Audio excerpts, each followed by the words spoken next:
Sejam muito bem-vindos a mais uma live literária, tudo bem? Tô com um chifrinho aqui, gente.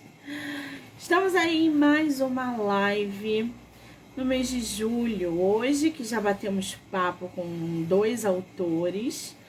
Amanhã esse ritmo continua.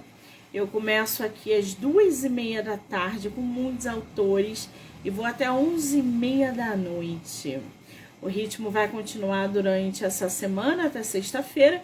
Depois a gente dá uma paradinha e só volta segunda-feira. Tá bom? Muito bem. Antes da nossa autora entrar, lembrando que todas as lives podem ser assistidas pelo canal do YouTube, Spotify, Anchor e Amazon Music, do livro Não Me Livro.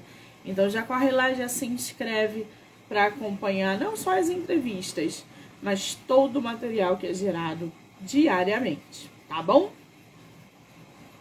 Nossa escritora entrou, vamos chamar? Vamos. Lice, vou chamar.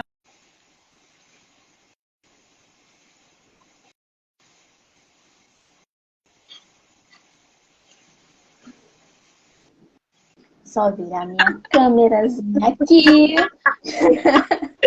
Pequeno desastre técnico. É assim mesmo, a gente entra de qualquer jeito, não sabe para onde que a câmera tá virada. Querida, seja muito bem-vinda. Muito obrigada. Tudo bem? Graças a Deus. Consegui chegar a tempo. Por que você não estava em casa? Não, é que a minha filha tá de férias, então eu fico metade do tempo escritora, metade do tempo mãe. Aí fica aquela correriazinha assim, mas deu tudo certo, graças a Deus. Menina, como é que você consegue equilibrar essa sua vida de escritora com essa vida de mãe, esposa, trabalhadora externa? Como é que tu equilibra a tua vida da escrita com a pessoal e profissional, o profissional entre aspas, né? Porque a escrita também Sim. é uma atividade profissional. Como é que tu equilibra isso? Então, basicamente, a minha atividade profissional hoje em dia é a escrita, né? Não só os livros que eu publico, mas eu faço alguns outros serviços de diagramação e tal.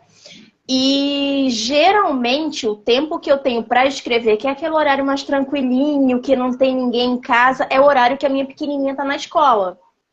E para além disso, graças a meu bom Deus, o meu marido, ele é muito companheiro. Então, ele chegou do trabalho tem, 15 minutos e tá com a minha filha para eu poder ficar em paz aqui no meu cantinho. Então, assim, com a ajuda certa, dá para equilibrar. Ah, entendi. É bom quando a gente tem alguém que nos apoia, que dê o suporte, até para a gente conseguir equilibrar aí, né? Fazer essa balança girar do jeito certo. Que coisa boa. Você é de qual lugar do Brasil? Eu sou alagoana. Alagoana, que coisa boa. Hoje eu resido há 6 anos no Rio de Janeiro. Ah, não, tá, peraí. Então tu mora no Rio? Eu moro no Rio de Janeiro. E é engraçado porque eu falo pra todo mundo que o meu relacionamento por si só já daria um romance, porque eu vim para o Rio de Janeiro passar um carnaval e não voltei mais.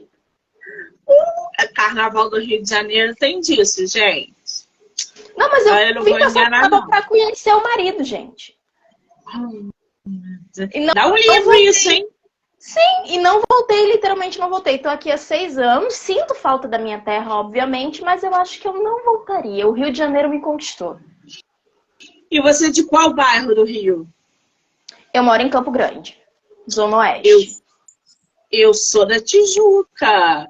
Acho justo a gente marcar um café. O que você acha? Sim, perfeito.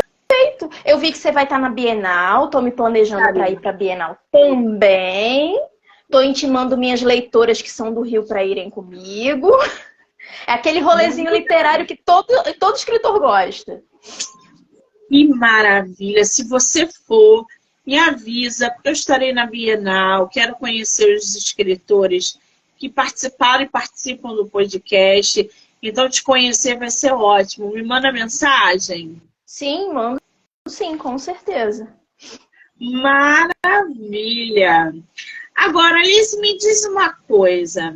Eu tô aqui com o teu livro, né? Tu tem ele físico aí?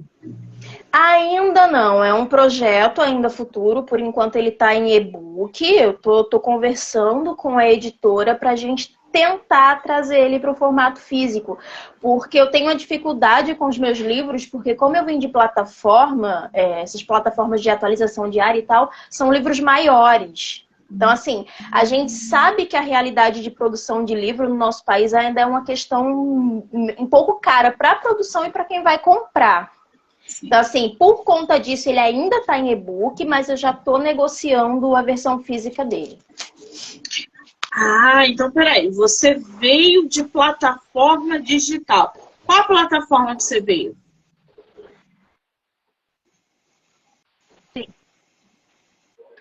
Eu já escrevi para a Dream, eu ainda tenho algumas coisinhas publicadas no Wattpad, mas assim, para me consolidar como profissional da escrita, eu vim de uma plataforma que eu não sei se você acompanhou toda a repercussão da Fiso, né? Que era uma plataforma de...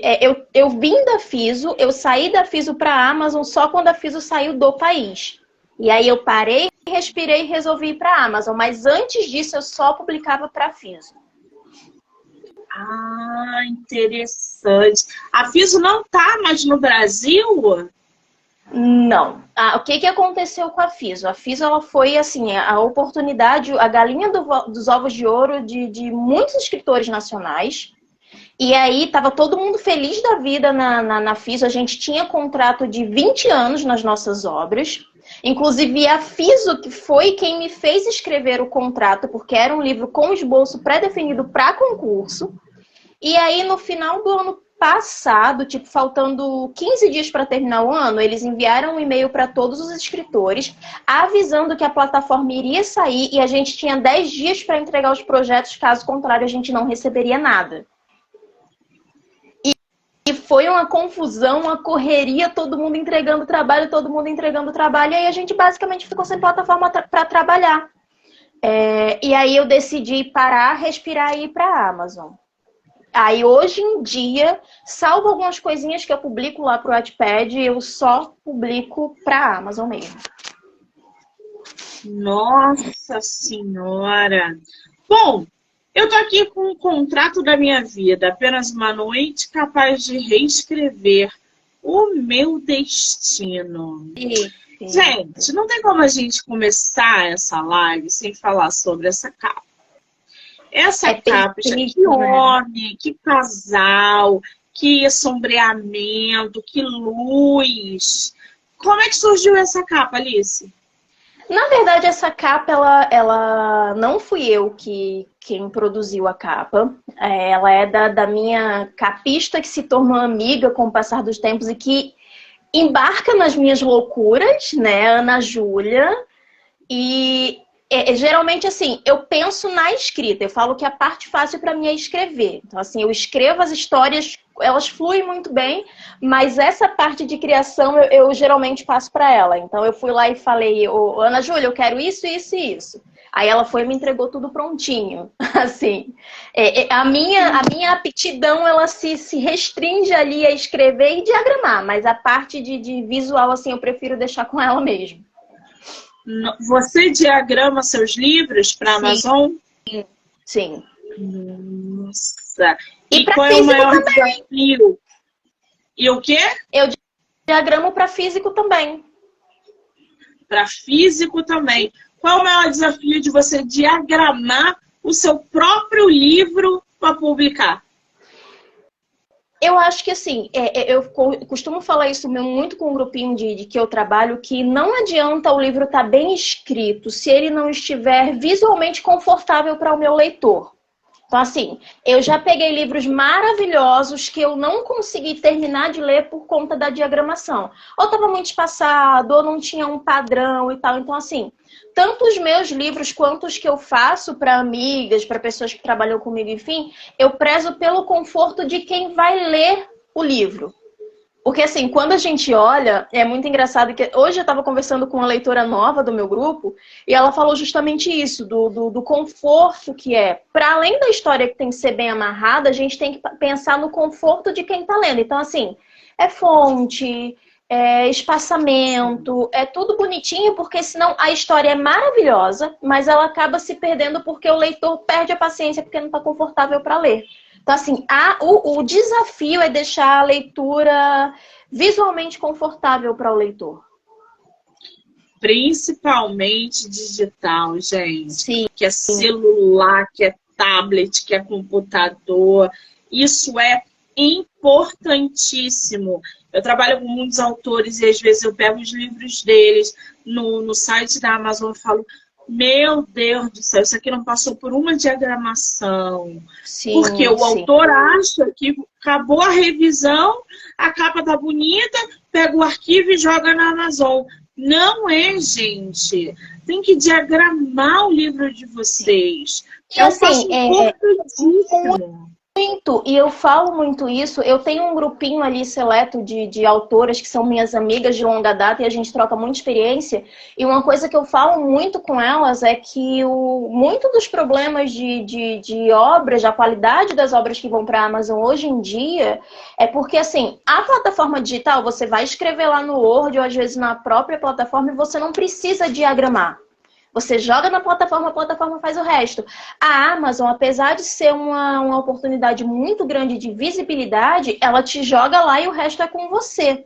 Então, assim, tem histórias que eu já peguei de autoras que as histórias eram maravilhosas, mas estavam com um monte de avaliações negativas porque a diagramação estava ruim. Sim. E aí eu comecei um outro movimento com algumas amigas e muito livro desse daí eu saía catando a autora no Instagram e rediagramando o livro dela. Tipo, eu saí catando um monte de gente, ou gente que estava desesperado sem plataforma e queria ir para a Amazon. E a gente fez esse movimento, esse grupo que eu tenho, de meio que orientar essa galera, porque realmente a Amazon ela só te dá o espaço para publicar. Ela não te dá, ela não mostra claramente, ela não ensina claramente as ferramentas. Então, assim, se você tem a curiosidade de estudar sobre aquilo, de se profissionalizar naquilo, você vai muito longe. Mas Sim. Se a pessoa simplesmente postar e largar, não funciona. Exatamente. E, cara, pra gente que lê, eu leio o livro o tempo todo. O que eu pego aí de livro de escritor nacional que acha que é só publicar lá, Sim. Não é. Tudo bem. Eu entendo que alguns escritores desconhecem o fato de ter que diagramar o livro para jogar na Amazon. Mas outros escritores não diagramam porque não querem gastar dinheiro. Sim. Então, assim, gente, tem que investir na diagramação do livro de vocês. Não vai fazer de graça, vai ficar um produto porco, um produto sujo. Os leitores vão avaliar mal o seu livro. Tá? Então, por favor, invistam em diagramação no site da Amazon. Não só no site da Amazon, tá? O físico também você precisa diagramar. A plataforma da Wiclap, do Clube de Autores, a galera independente tem que investir dinheiro. Não vai publicar de graça, porque vai ficar uma porcaria.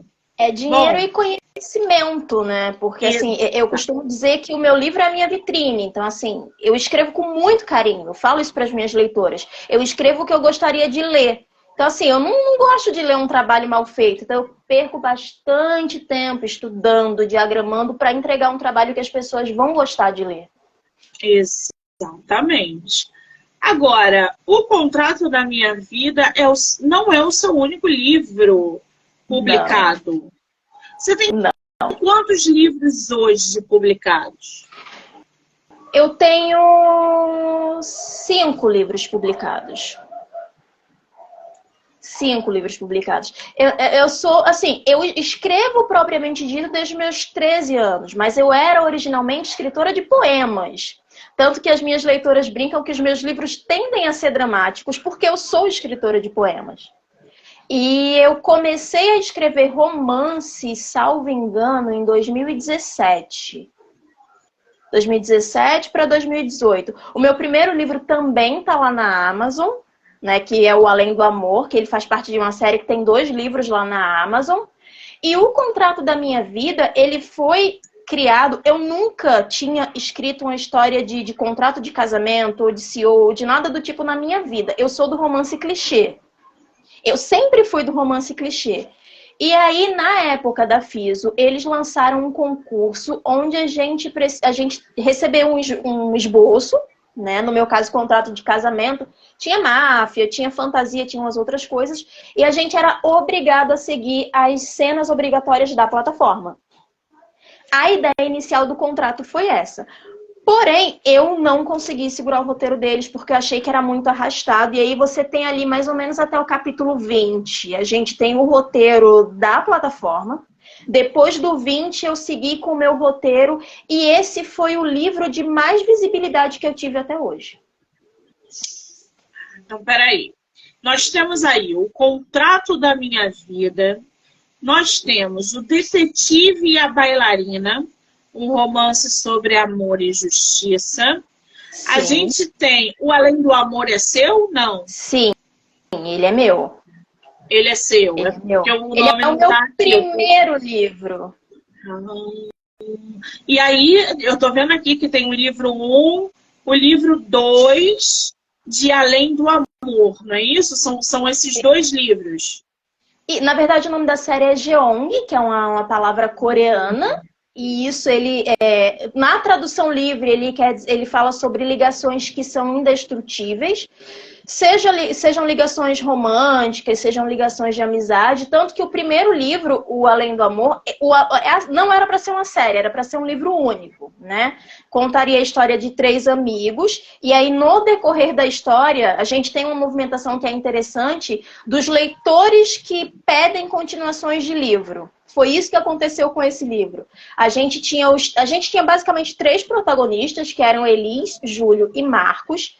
Só que Marcos, que era para ser um coadjuvante, ficou tão grande que ganhou um livro só para ele.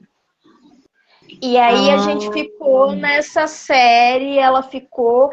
E essa série já tá... O terceiro livro dela também já está sendo escrito. Ela vai terminar com 4 livros, na verdade. Né? Mas assim, o Além do Amor foi a primeira coisa que eu escrevi na vida. Não foi o primeiro a ir para a Amazon, mas foi o primeiro que eu escrevi. Agora, a tua capista foi a mesma em todos os livros?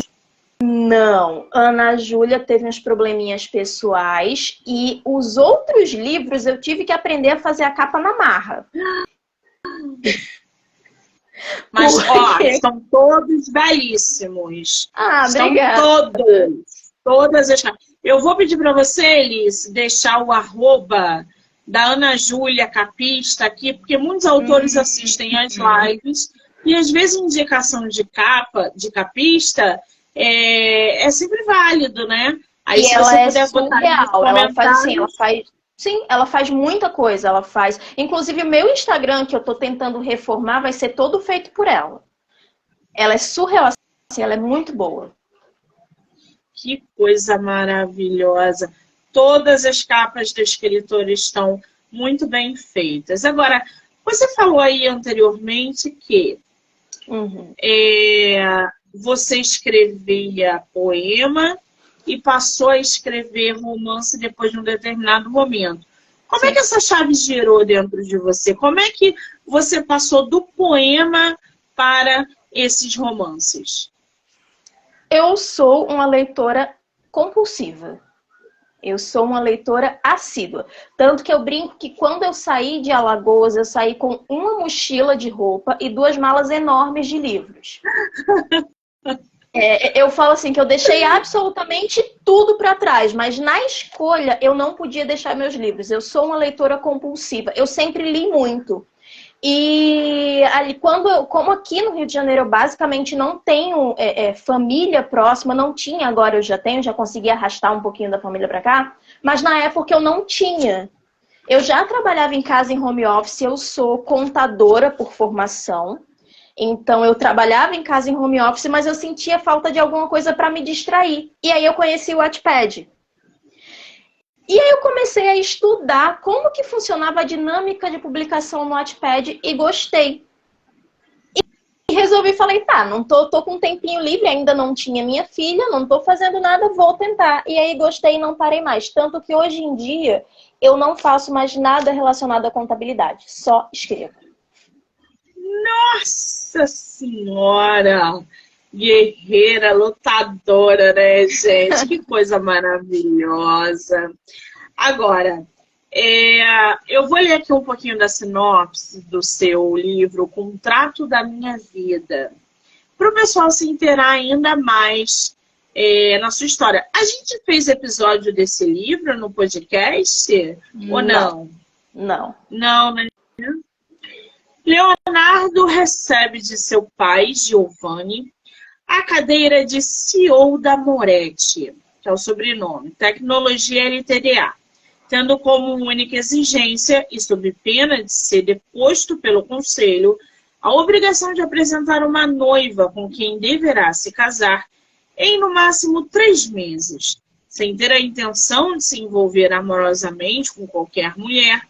Ele, junto a seu melhor amigo, resolvem que a melhor saída é encontrar uma mulher disposta a assinar um contrato de casamento que deverá durar 1 ano, período necessário para que ele garanta a sua permanência na presidência da empresa.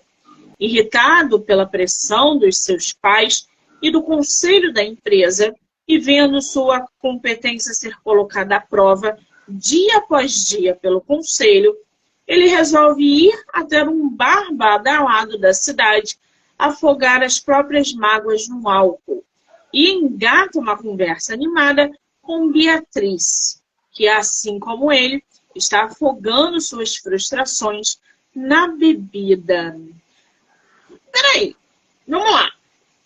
A gente teve uma onda aí enorme, imensa, devastadora de CEOs, de contrato, de virgem. Canso de falar isso nas minhas lives. Isso não é segredo para ninguém. E não sei o que, não sei o que lá.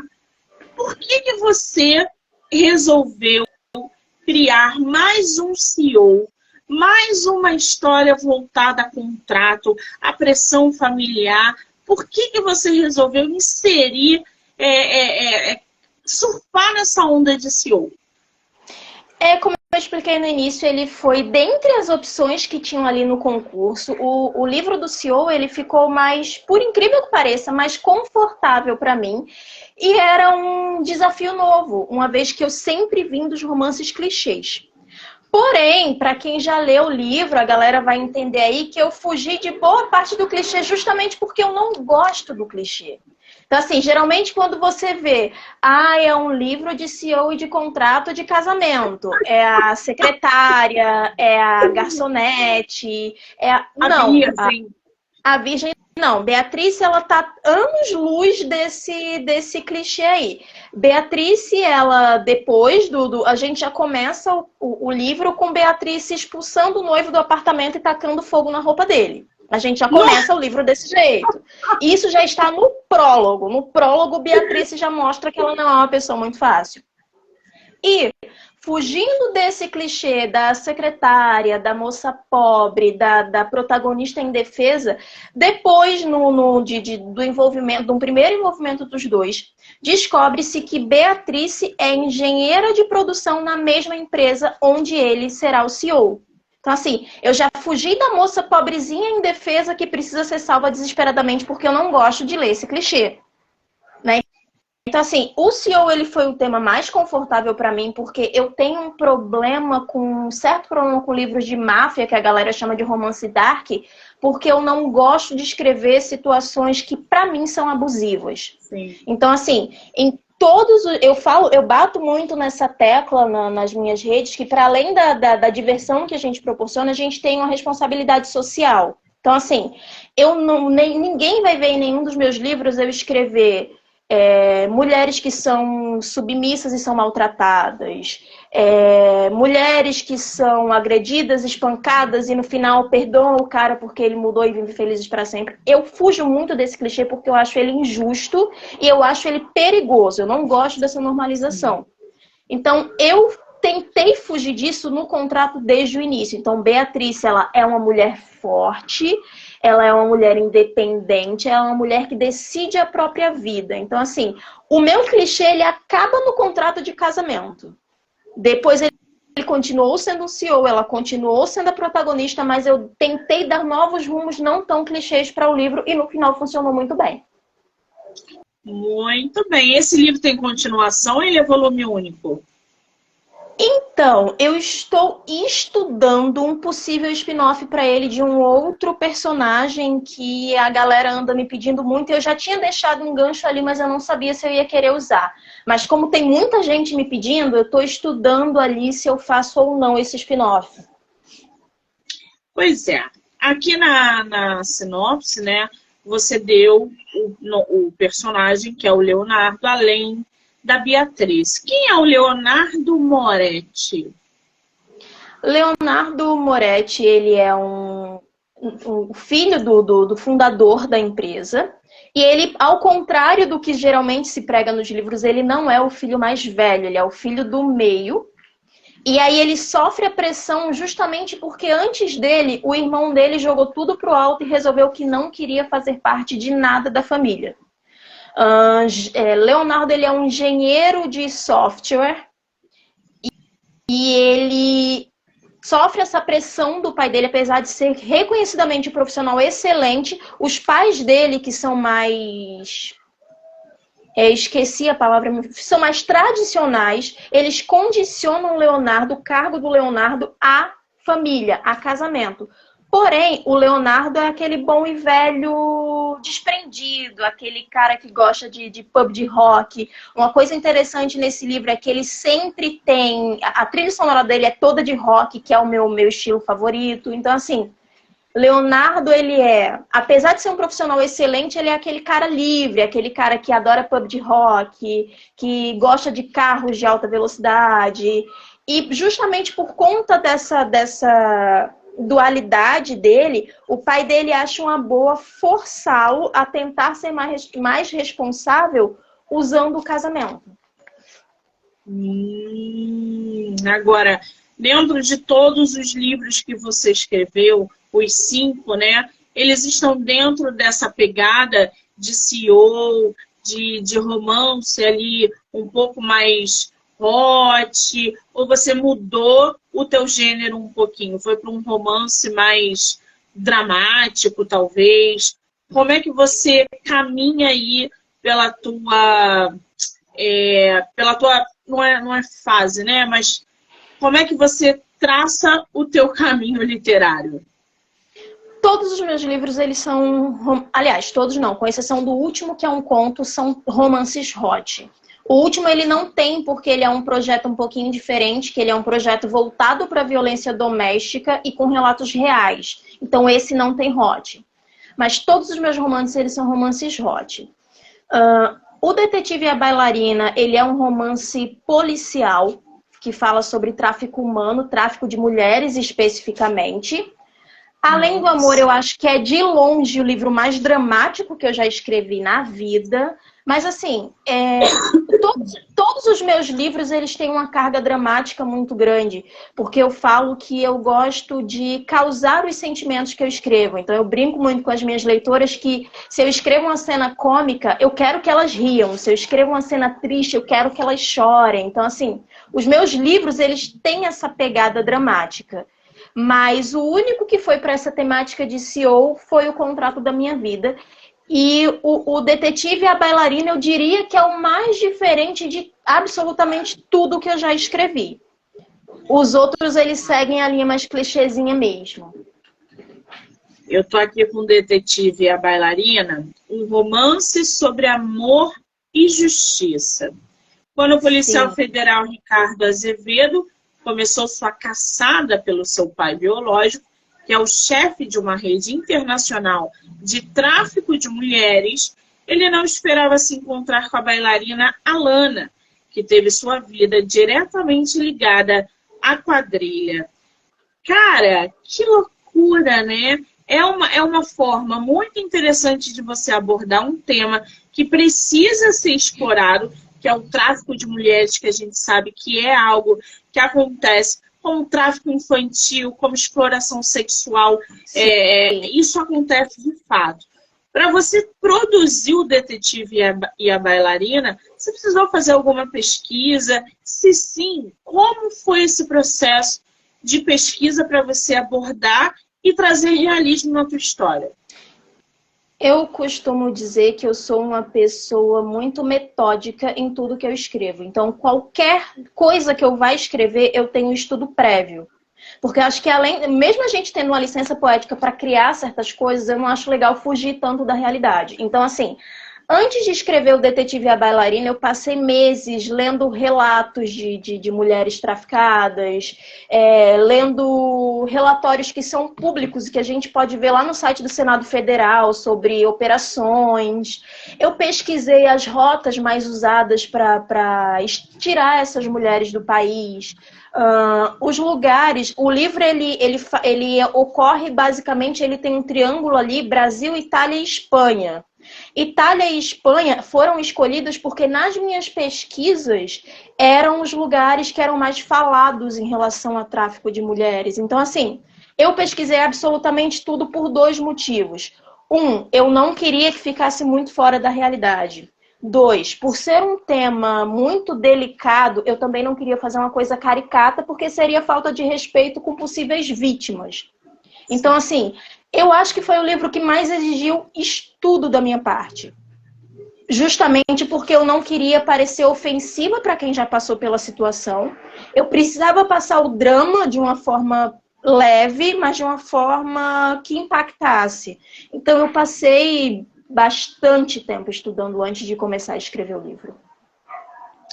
Isso é muito importante. Isso gera a diferença de uma obra bem escrita para uma outra que o escritor às vezes senta, coloca o que está na cabeça, sem nenhum embasamento, passando informações que não são verdadeiras ou reais. Então, isso aí é responsabilidade, gente. Sim,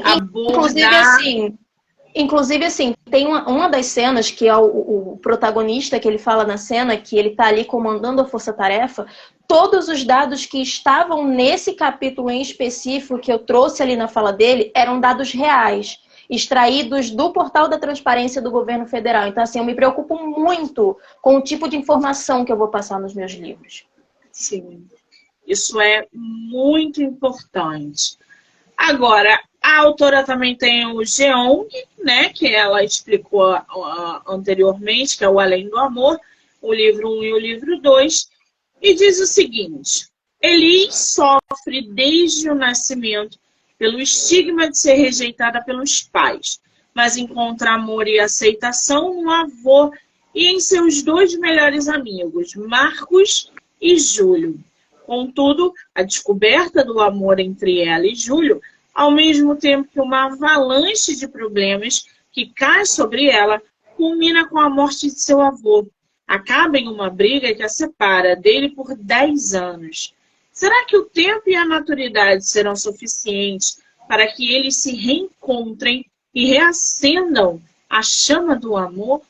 Gente, vocês viram como ela é dinâmica, multitarefa? Ela foi em tráfico, ela vai no CEO, ela vem no drama. Qual é o teu livro favorito que você assim mais gostou de escrever? Eu tenho um carinho muito grande pelo Além do Amor. É até assim, engraçado, é estranho falar sobre isso, porque eu falo aí no prólogo sobre ela ter sido criada pelo avô. E o Além do Amor, ele tem algumas referências pessoais minhas.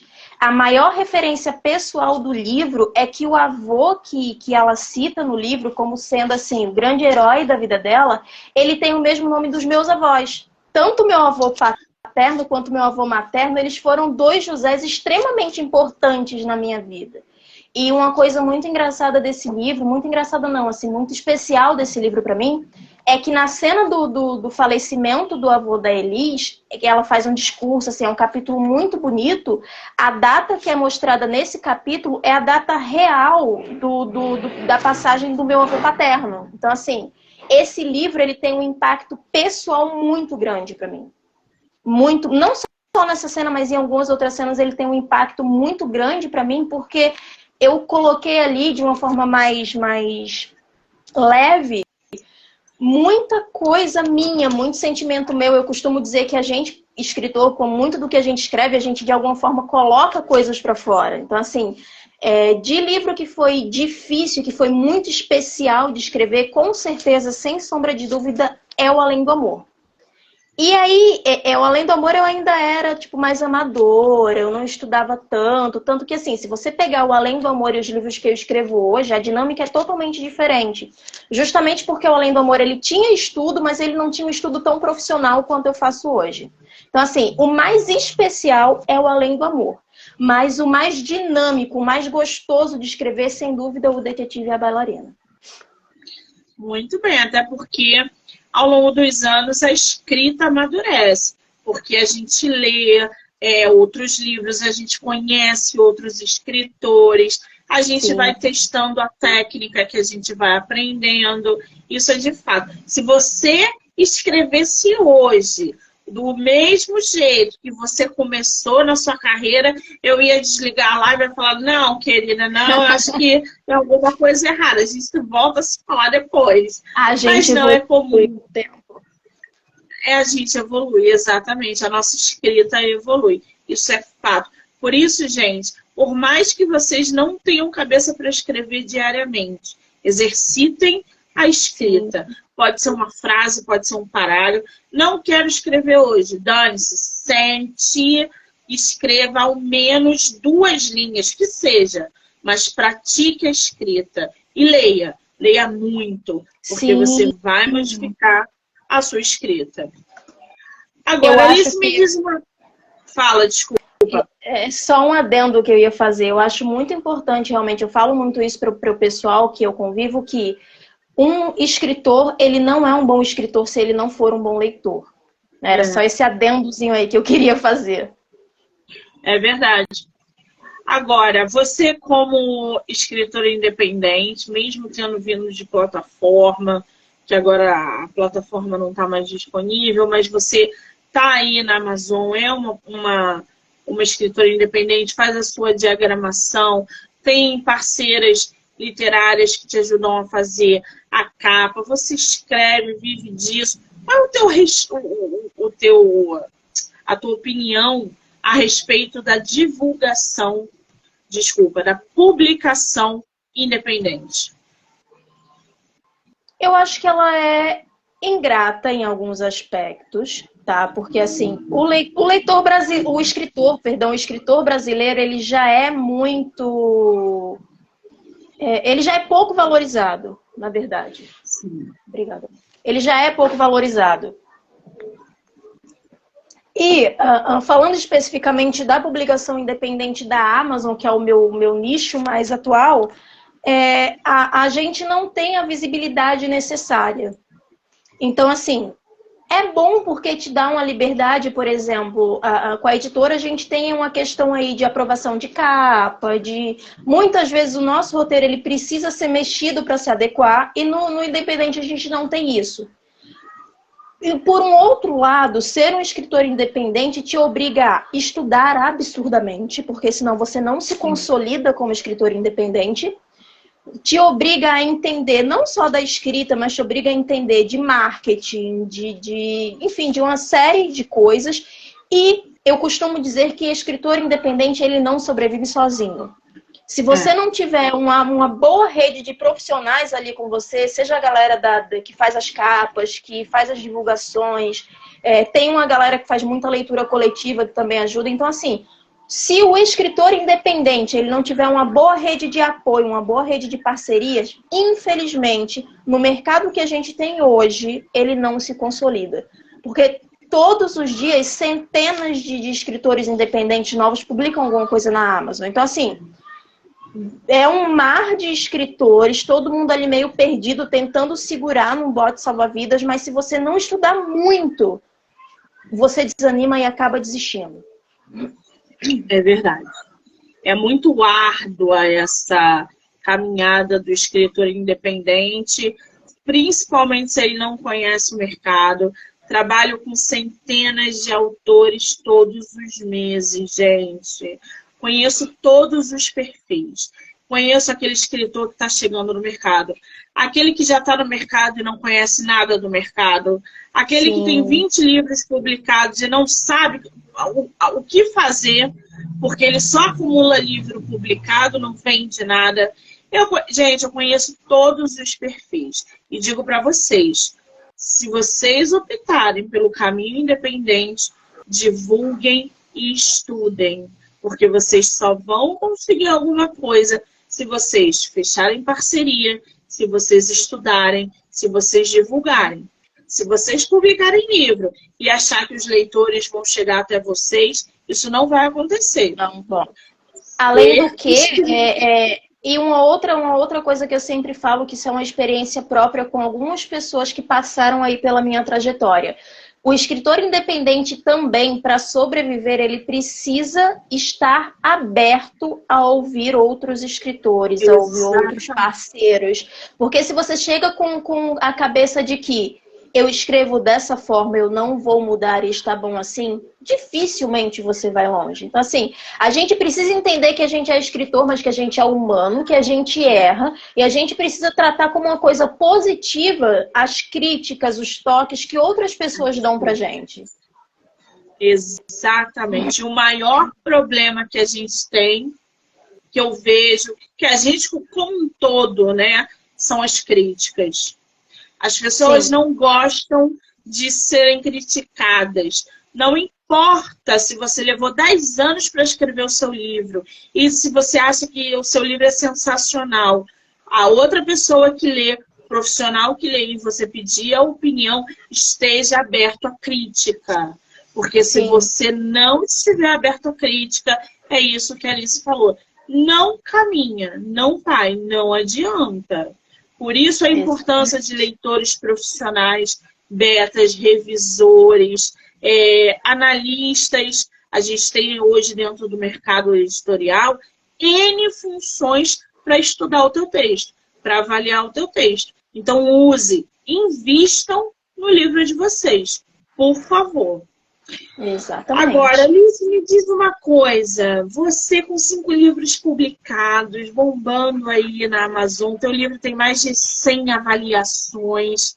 Qual é o conselho que você dá para escritores que estão chegando no mercado e querem um lugarzinho ao sol? Tenham paciência. Assim, o caminho ele não é fácil.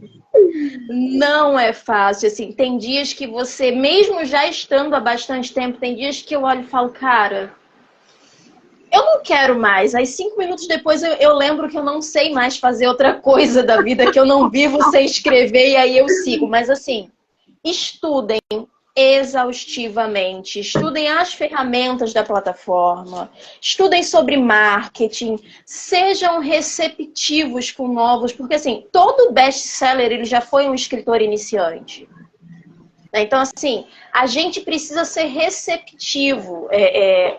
Quando eu vim para a Amazon, eu tive pessoas que me ajudaram absurdamente e hoje eu tento passar isso para frente, ajudando outros escritores que estão vindo, mas às vezes fica difícil, né? Justamente pela questão de a pessoa não aceitar críticas, não aceitar que para você ser um escritor profissional, você precisa de determinadas mudanças. Então, assim, acho que são 2 conselhos que são muito importantes. Ser paciente e estar aberto a escrever e a conviver com outras pessoas, porque senão não funciona. E abra um parênteses aqui, hein? Cuidado com o ego de vocês. O ego de vocês, nosso, né? Escritores que estão achando que são best-seller, porque sempre tem alguém que acha que é a história. Nossa, mas o meu livro é o melhor que você vai ler. Aí eu leio o livro. Não é. Cansada de dizer isso. É. Como Até porque, assim? assim, até porque tem muitos escritores que são maravilhosos e são totalmente desconhecidos. Sim, Tem muitos escritores que exatamente. bombam absurdamente e o livro não é tão bom assim. Então, assim, ego, ele atrapalha qualquer profissional em qualquer área. Literário, exatamente. Eu falo porque eu lido com ego o tempo todo, de escritores, escritoras e querida, calma, queridos, queridos e queridas, acalmem-se. É o primeiro livro, vocês têm tanto para aprender, eu aprendo todo dia. Lidem com o ego de vocês para que vocês não caiam e sejam puxado pela areia movediça da literatura, porque é um caminho sem volta. Então, é muito sério mexer com ego, é muito sério. Sim. Ego, aliás, gente, deixa eu até contar uma rapidinho, Ulisses. Essa semana eu vi uma postagem de uma escritora que publicou um livro e ela estava largando a literatura porque ela trabalhou 2 anos e meio em cima do livro, e ela trabalhou a divulgação, e quando chegou lá no lançamento, que ela foi ver na Amazon as páginas lidas, ninguém tinha lido o livro dela. E ela estava desistindo porque é uma obra super sensacional, inédita, que ela postava e não sei o quê. Ninguém comprou um e-book dela. E ela estava abandonando a casa, chorando, assim, ela abriu a live chorando, desesperada. Primeiro livro dela. Aí eu tô só acompanhando a galera mandando mensagem, e ela é meu primeiro livro, eu lancei agora em junho, e a gente já tá em julho, ninguém leu, nananã. Gente, se vocês esperarem se tornar um best-seller da noite pro dia, esquece. Não Ninguém funciona. vai ler o seu livro. Ninguém vai comprar o seu livro porque você acredita nele. Antes de você querer ser lido, você precisa entender que os leitores precisam chegar a ele. Se vocês forem desistir da carreira literária porque ninguém leu, eu já teria parado de escrever e publicar há muito tempo, gente. Porque eu passei mais de 1 ano sem ser lida. Com 4 livros na bagagem. Sim. Alice E é muito interessante. É muito interessante Alice que assim, só provavelmente fazendo... nunca foi lida em determinados estados. Ou em determinado tempo. É um processo. E sabe o que acontece muito também? E aí eu faço um outro adendo, uma outra situação. Eu nunca fui uma pessoa muito de redes sociais, tá? Eu, assim, como eu falei, eu sou aquela compulsiva por leitura, por música, não tanto por redes sociais. Porém, quando você escolhe determinadas áreas, você tem que entender que você tem que estar disposta a lidar com as pessoas. Uma coisa que eu percebi é que, se você fica ali exaustivamente no Instagram, por exemplo, vendendo, você raramente vai conseguir algum resultado satisfatório. Então, assim, eu percebi como experiência pessoal que me aproximar dos meus leitores... Estratégia. Assim, me aproximar dos meus leitores é muito mais benéfico do que tentar vender, porque os leitores, eles são consequência. E um leitor que goste de você, ele vai divulgar teu trabalho para muitos outros leitores. Então, assim, eu tenho leitoras ali que eu brinco com elas, falando que se amanhã eu postar receita de bolo de fubá, no outro dia elas vão estar desesperadas lendo e comentando aquilo ali. E assim, eu agradeço imensamente a cada uma delas. Eu tenho uma leitora que ela é daqui do Rio também, que eu falei para ela que o meu primeiro livro físico vai ser dela, autografado e entregue pessoalmente. Porque assim, ela é sensacional. Então, às vezes, a pessoa ela tá ali. O meu livro é maravilhoso, o meu livro é bom, o meu livro é ótimo, mas ela tá tão focada em eu preciso vender porque o meu livro é sensacional, que ela não tenta se aproximar do leitor dela. Ela nem sabe quem é o leitor dela. Então aquilo não Exatamente. vai funcionar. Então, assim, vender é maravilhoso? É maravilhoso. Viver do seu trabalho é maravilhoso? É maravilhoso. Mas é uma consequência de um trabalho que é longo. Que muitas É um vezes é processo. cansativo, sim. É um processo. Então não dá para desistir no primeiro livro que não dá certo. Não dá para desistir no primeiro livro que não é lido. Porque uma hora ele vai ser lido. Então, assim, o processo é Alguém vai difícil, mas não ler. é impossível. Exatamente. Alguém sempre vai ler o seu livro. Só não chegou até esse alguém, mas alguém vai ler. E o seu livro vai chegar para quem tem que chegar. A mensagem que você está colocando no seu livro precisa ser lida por uma pessoa que vai precisar ler o teu livro naquele momento. Então não Sim. adianta vocês morrerem de ansiedade porque ninguém leu, porque ninguém comprou, porque não é assim que funciona. Escrevam, publiquem, divirtam-se com o processo. Os Sim. leitores vão chegar conforme vocês vão regando a horta de vocês. É assim que funciona. Perfeito. Ai, que delícia! Olha isso, dá uma live, não dá? Sim, e assim, eu falo muito. Se me deixar, eu vou indo e dá ciência. Eu falo bastante. Ai, que delícia! Agora, o que os seus leitores ou leitoras podem esperar aí? Não só, né, de toda essa tua bagagem literária, mas especificamente do contrato da minha vida. O contrato da minha vida. Tem uma leitora aqui, eu tô vendo as mensagens dela subindo no WhatsApp Web, que ela começou a ler hoje, tá reclamando bastante, né? Do andamento, aquele surto, aquele bom e velho surto dos leitores. Já expliquei para todo mundo lá nas minhas redes que em agosto eu vou dar uma parada, vou dar uma descansada, vou viajar porque eu tô precisando. Porém, como foi um pedido assim de muita gente, eu já estou estudando, já estou esboçando um pouquinho do spin-off dele. Sim, tô indo lentamente, então é bem provável sim que o spin-off dele saia ainda. Ela aqui nos comentários falando que quer matar meu protagonista, mas ok, não mata ele não. Ela tá desde cedo lá no meu grupo falando, gente, eu não acredito que você fez isso. Mas enfim, vai ter um spin-off sim. Ele já tem título, ele já tem sinopse, a ficha dos protagonistas já tá ali prontinha. Pretendo lançá-lo ainda esse ano, porém eu não tenho a data específica para isso, porque ainda estou organizando o que eu já tenho pronto, organizando a casa para poder receber mais gente, né? Mas teremos novidades ainda sobre o contrato esse ano. Muito bem, agora, Liz, vai rolar sorteio, não vai? Vai rolar sorteio. Eu botei rola aqui, gente. É rolar, pelo amor de Deus. Vai rolar sorteio de e-book. Então, está oficialmente aberto o sorteio do e-book da nossa autora. Você vai sortear o contrato, não é? Sim, o contrato. Então, gente, como é que vai funcionar o sorteio? Quem está na live e quiser participar, printa aqui a live e manda lá no direct, MoniqueMM18.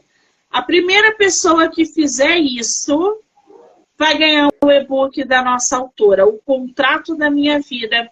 Apenas uma noite capaz de reescrever o meu destino. Pode ser assim, Lizzy?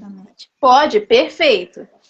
Maravilha. Quando a live acabar, eu corro lá no meu direct, vejo quem ganhou e passo para a Liz mandar o e-book para você, ganhador ou ganhadora, tá bom? Perfeito. Maravilha. Ô, Liz, qual é o teu Instagram? @lice.santos.autora. Você consegue botar aqui nos comentários para o pessoal já te seguir, te acompanhar? Ela vai botar aí para vocês. Eles vão ver lá que a minha foto de perfil vai ser exatamente igual a esse aqui atrás, ó.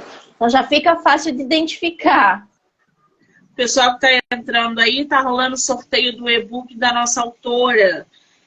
Tem que printar a live aqui e mandar lá no direct. Monique MM18.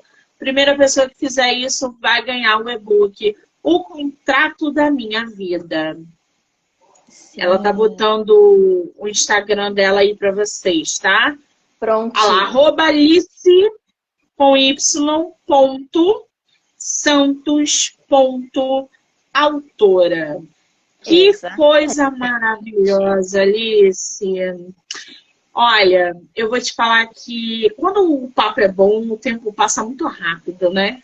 Sim. Já acabou, assim, eu já quero mais. Eu ficaria com você aqui pelo menos mais 2 horas falando sobre literatura.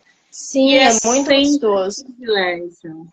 Vamos marcar a próxima quando eu lançar o spin-off. Super top! O espaço aqui no podcast está aberto para você voltar quando você quiser. Eu quero te agradecer mais uma vez pelo tempo, pela disponibilidade, por esse teu carisma. Você é simpaticíssima.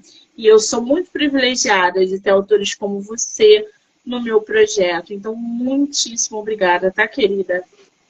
Eu que agradeço, agradecer o espaço, agradecer a conversa que foi realmente maravilhosa.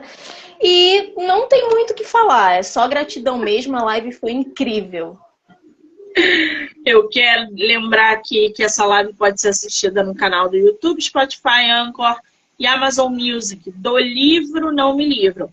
Vou marcar a autora como colaboradora para que vocês possam assistir tanto no feed dela do Instagram quanto no meu. Então não se preocupem, ninguém vai perder aí a live depois, ou se quiser rever, enfim, tá bom? Quero agradecer a todo mundo que entrou, que saiu, que vai assistir depois. Dizer que amanhã, a partir das 2h30 da tarde, eu estarei aqui com mais autores nacionais. Lice, um beijo, amor. Obrigada. Outro. Tchau, tchau. Até a próxima.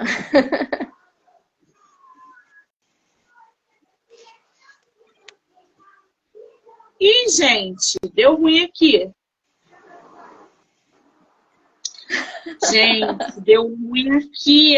Nem o Instagram quer que a gente encerre a live, nem tá vendo? o Instagram, gente. E agora? Peraí. Sabe por quê? Travou o negócio aqui. E agora, gente? Nunca mais vamos sair dessa live, gente. Vamos ver o que vai acontecer eternamente. Olha que maravilha. Vai que é um sinal do destino.